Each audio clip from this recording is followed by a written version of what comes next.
بسم اللہ الرحمن الرحیم۔ ناظرین، اللہ تعالیٰ نے حضرت علی رضی اللہ تعالیٰ عنہ کو عقل و خرد کی اس قدر عرفا و اعلیٰ صلاحیت سے نوازا تھا کہ جو مسائل دوسرے حضرات کے نزدیک پیچیدہ اور لاینحال سمجھے جاتے تھے، انہی مسائل کو وہ آسانی سے حل کر دیتے تھے۔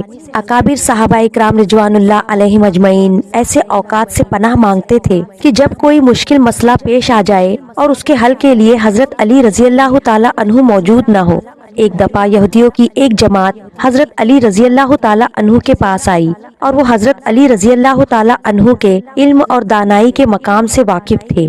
وہ نادان یہ سوچ کر آئے تھے کہ اگر کسی طریقے سے وہ حضرت علی رضی اللہ تعالیٰ عنہ کو علمی بنیاد پر شکست دے دے تو اس سے مسلمانوں کو شرمندگی ہوگی اور ہر طرف ہمارا ڈنکا بجنے لگے گا۔ اس یہودی جماعت نے یہ بھی منصوبہ بنایا کہ ہم نہ صرف آپ سے سوال کریں گے بلکہ آپ سے سوال آپ کی کتاب یعنی قرآن مجید سے نہیں بلکہ اپنی کتاب یعنی تورات سے کریں گے۔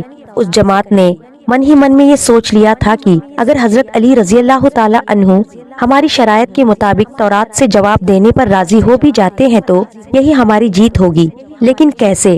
ناظرین، یہودیوں کی اس جماعت کا ماننا کچھ یوں تھا کہ حضرت علی رضی اللہ تعالیٰ عنہ بہرحال حضرت محمد صلی اللہ علیہ وسلم کے ماننے والے ہیں اور حضرت محمد صلی اللہ علیہ وسلم پر قرآن پاک نازل ہوا، تو یہ بات ممکن نہیں کہ حضرت علی رضی اللہ تعالیٰ عنہ کسی صورت تورات کے سوالوں کا جواب تورات سے ہی دے سکے۔ ناظرین، یہودیوں کی جماعت کا سربراہ جس کا نام راسد جالوت تھا، اس کی زیر قیادت یہ جماعت حضرت علی رضی اللہ تعالیٰ عنہ کے پاس آئی تھی۔ راسل جالوت بولا، اے علی، ہم لوگوں نے آپ کے علم کا بہت چرچا سنا ہے۔ حضرت علی کرم اللہ وجہ الکریم مسکرا کر بولے، تو کیا اس بات کی تصدیق کرنے آئے ہو؟ راسل جالوت بولا، ہم آپ سے چند سوالات کریں گے، آپ کو ان سوالوں کا جواب ہماری کتاب تورات سے دینا ہوگا، اور اگر آپ نے سب کے سامنے ہمارے سوالوں کے جواب دے دیے تو ہم آپ کو باب العلم مان لیں گے۔ حضرت علی کرم اللہ وجہ الکریم نے مسکرا کے جواب دیا، میں فی الحال اس بات سے بالکل غافل ہوں کہ تم لوگ کیا سوالات کرو گے اور تم کیا سوچ کے آئے ہو۔ اگر میں تمہارے سوالوں کے جواب دینے میں کامیاب ہو گیا تو کیا تم لوگ دین اسلام قبول کرو گے؟ یہودی اس بات پر آمادہ ہو گئے کہ اگر ان کے تمام سوالوں کے جواب انہیں تورات سے مل گئے تو یہ یہودی مذہب چھوڑ کر اسلام قبول کر لیں گے، اور یہ اس بات کی دلیل ہوگی کہ جن سے آپ نے علم سیکھا ہے وہ یقیناً اللہ کی طرف سے بھیجے گئے سچے نبی ہے۔ ناظرین، اب تمام معاملات طے پا چکے تھے اور پورا مجمع خاموش ہو کر بیٹھ چکا تھا۔ سوالوں کا سلسلہ شروع ہوا۔ یہودی عالم راسل جالوت نے مجمع کی جانب دیکھا اور علم کے تکبر سے بھرپور لہجے میں سوال کیا، اے علی، یہ بتائیے کہ وہ کون سی چیز ہے جو خدا کے لیے نہیں ہے؟ یہودی یہ جانتے تھے کہ مسلمانوں کی کتاب میں درج ہے کہ ہر چیز اللہ کے لیے ہے، اور اس بات کا جواب حضرت علی کے لیے دینا ناممکن ہوگا۔ مجمع میں بیٹھے تمام افراد سوچ میں ڈوب گئے کہ کائنات میں کوئی ایسی چیز بھی ہے جو اللہ کے لیے نہ ہو۔ تب حضرت علی رضی اللہ تعالیٰ عنہ نے بغیر کسی توقع کے فرمایا کہ تم جاننا چاہتے ہو کہ وہ کون سی چیز ہے جو اللہ کے لیے نہیں ہے؟ تو اس کا جواب شرک ہے۔ اللہ ہر قسم کے شرک سے پاک ہے۔ تمام مجمع جو بیٹھا سن رہا تھا بے ساختہ واہ واہ کہہ اٹھا۔ ناظرین، اب راسل جالوت نے دوسرا سوال کیا، اے علی، یہ بتائیے کہ وہ کون سی جگہ ہے جہاں اللہ موجود نہیں ہے؟ حضرت علی نے اس کو فوراً جواب دیا کہ اللہ تعالیٰ ہر جگہ موجود ہے۔ اس پر راسل جالوت بولا، اس سوال کا جواب آپ ہمیں ہماری کتاب سے دیں۔ حضرت علی رضی اللہ تعالیٰ عنہ نے فرمایا کہ کیا تمہاری کتاب میں یہ نہیں لکھا کہ حضرت موسیٰ علیہ السلام کے پاس ایک فرشتہ آیا اور حضرت موسیٰ علیہ السلام نے اس سے پوچھا کہ تم کہاں سے آئے ہو؟ تو اس نے جواب دیا کہ میں 7ویں آسمان سے آپ کے پاس حاضر ہوا ہوں۔ اتنے میں حضرت موسیٰ علیہ السلام کے پاس دوسرا فرشتہ آیا۔ حضرت موسیٰ علیہ السلام نے اس سے پوچھا کہ تم کہاں سے آئے ہو؟ اس نے جواب دیا، میں زمین کے 7ویں طبق سے آپ کے پاس حاضر ہوا ہوں۔ حضرت موسیٰ علیہ السلام نے پہلے فرشتے سے پوچھا، 7ویں آسمان میں تمہارے قریب کون تھا؟ فرشتے نے جواب دیا، میرے قریب میرا رب تھا۔ حضرت موسیٰ علیہ السلام نے زمین سے آنے والے دوسرے فرشتے سے پوچھا، تمہارے قریب کون تھا؟ اس نے جواب دیا، میرے قریب میرا رب تھا۔ تو اس سے یہ معلوم ہوا کہ بلندیوں کی انتہا ہو یا گہرائیوں کی انتہا، اللہ رب العزت ہر جگہ موجود ہے۔ ناظرین، راسل جالوت اب تھوڑا گھبرا گیا تھا یہ دیکھ کر کہ حضرت علی رضی اللہ تعالیٰ عنہ نے اس کے سوالوں کے جواب اس کی کتاب سے ہی دے دیے تھے، اب اس نے حضرت علی رضی اللہ تعالیٰ عنہ سے تیسرا سوال پوچھا، اے علی یہ بتائیے کہ وہ کون سی چیز ہے جو خدا کے قریب نہیں ہے؟ حضرت علی رضی اللہ تعالیٰ عنہ نے فرمایا کہ ظلم ایک ایسی چیز ہے جو میرے رب کے قریب نہیں ہے۔ ناظرین، اب راس الجالود نے پے در پہ شکست کھانے کے بعد اپنے سوالوں کا جاویہ بدل لیا۔ اب اس نے علمی سوال کے بجائے تاریخی اور سائنسی سوالوں کی طرف اپنا رخ موڑ لیا اور بہت ہی تکبر بھرے انداز میں اس نے پوچھا، اے علی اس چشمے کا نام بتائے جو زمین پر پہلی مرتبہ جاری ہوا۔ حضرت علی کرم اللہ وجہ الکریم بولے کہ اس چشمے کو چھوڑو، پہلے یہ بتاؤ کہ تمہارے دل میں کیا ہے، اور تمہارے دل میں یہ ہے کہ وہ چشمہ بیت المقدس کی ایک چٹان کے نیچے ہے؟ راس الجالود کے منہ سے بے ساختہ ہاں نکلا تو حضرت علی بولے کہ آج اپنی اصلاح کر لو، کیونکہ زمین پر بہنے والا پہلا چشمہ وہ نہیں جسے تم لوگ سمجھتے ہو، بلکہ زمین پر بہنے والا پہلا چشمہ وہ ہے جس سے حضرت خضر علیہ السلام نے پانی پیا، اور یہی وہ چشمہ ہے جس سے آب حیات جاری ہوا۔ ناظرین، راس الجالود اب مزید گھبرا گیا تھا۔ اس نے گھبراہٹ میں حضرت علی رضی اللہ تعالی عنہ سے ایک اور تاریخی سوال کیا، اے علی یہ بتائیے کہ وہ کون سا پتھر ہے جو آسمان سے پہلی دفعہ اتارا گیا؟ حضرت علی نے جواب دینے سے پہلے ایک جملہ کہا، یقیناً تم لوگوں کے ذہن میں پہلا پتھر وہ ہے جو بیت المقدس میں نصب ہے، لیکن تم اس بات کو کیوں بھول جاتے ہو کہ خانہ کعبہ بیت المقدس سے کہیں پرانا ہے اور حجر اسود اسی وقت نصب پہلی دفعہ تعمیر ہوا تھا۔ یہودی آپ کے جوابات سن کر ہمت نہ کر سکے انہیں غلط قرار دے، کیونکہ وہ ہر جوابات انتہائی دلیل کے ساتھ دے رہے تھے اور ان کی اصلاح بھی کرتے جا رہے تھے۔ اب کی بار راس الجالود نے ایک صاحب سے پوچھا، اس نے پوچھا یہ بتائیے کہ وہ کون سی چیزیں ہیں جو مسلسل کم اور زیادہ ہوتی رہتی ہے؟ حضرت علی رضی اللہ تعالی عنہ بغیر کسی توقع کے بولے کہ تم اپنے ماہ اس سال پر غور کرو تو تمہیں خود ہی اس سوال کا جواب مل جائے گا۔ راس الجالود نے پوچھا، وہ کیسے؟ آپ نے فرمایا، کوئی دن اگلے دن کے برابر نہیں ہوتا، اس طرح گزرتی رات اگلی رات کے برابر نہیں ہوتی، یہی وہ دو چیزیں ہیں جو مسلسل کم اور زیادہ ہوتی رہتی ہے۔ راس الجالود نے جواب سن کر حضرت علی رضی اللہ تعالی عنہ سے ایک اور سوال کیا کہ زندہ رہنے کی پہچان سانس لینا ہے، کیا کائنات میں کوئی چیز ایسی بھی ہے جو سانس لیتی ہے مگر زندہ نہیں؟ حضرت علی رضی اللہ تعالی عنہ نے فرمایا کہ صبح جب نکلتی ہے تو سانس لیتی ہے، حالانکہ صبح کے پاس نہ روح ہے نہ جان۔ یہ سن کر وہ جلدی جلدی بولا، اچھا یہ بتائیے کہ دنیا میں وہ کون سی جگہ ہے جہاں سورج کی کرنیں ایک دفعہ تو پڑی لیکن دوبارہ اس جگہ کبھی سورج کی کرن نہیں پہنچ سکی؟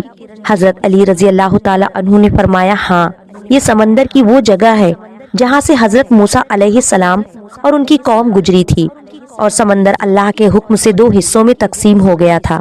بس اس قافلے کے گزرتے ہوئے سورج کی کرنیں اس جگہ ضرور پڑی تھی، لیکن اس کے بعد سورج کی کرنیں کبھی وہاں نہیں پہنچ سکی۔ ناظرین، جواب پاتے ہی اس نے حضرت علی رضی اللہ تعالی عنہ سے پھر سوال کیا کہ یہ بتائے کہ وہ کون سی دو چیزیں ہیں جو ہمیشہ غائب رہتی ہے، اور وہ کون سی دو چیزیں ہیں جو ہمیشہ حاضر رہتی ہے؟ حضرت علی رضی اللہ تعالی عنہ نے فرمایا کہ آسمان اور زمین کی طرف دیکھو، یہ دونوں تمہیں کبھی غائب نظر نہیں آئیں گے، یہ دونوں ہمیشہ حاضر رہتے ہیں، اور موت اور زندگی کو ڈھونڈو تو تمہیں ان کے بارے میں کبھی پتہ نہیں چلے گا کہ وہ کہاں ہے اور کب آ جاتی ہے۔ اگلا سوال راس الجالود نے کیا کہ اے علی یہ بتائیے کہ وہ کون سی چیز ہے جس کا خالق خود اللہ ہے مگر اسی کے بارے میں خود سوال بھی کرتا ہے؟ حضرت علی بولے، حضرت موسیٰ علیہ السلام کا عصا مبارک، خالق خود اللہ ہے، اور اس عصا کے بارے میں اسی نے خود موسیٰ علیہ السلام سے سوال بھی کیا اور پوچھا کہ موسیٰ یہ آپ کے ہاتھوں میں کیا ہے؟ پھر اس نے اگلا سوال کیا کہ بیت اللہ کا طواف تو جی حیات کرتے ہیں، لیکن اس بے جان چیز کے بارے میں بتائے جس نے بیت اللہ کا طواف کیا۔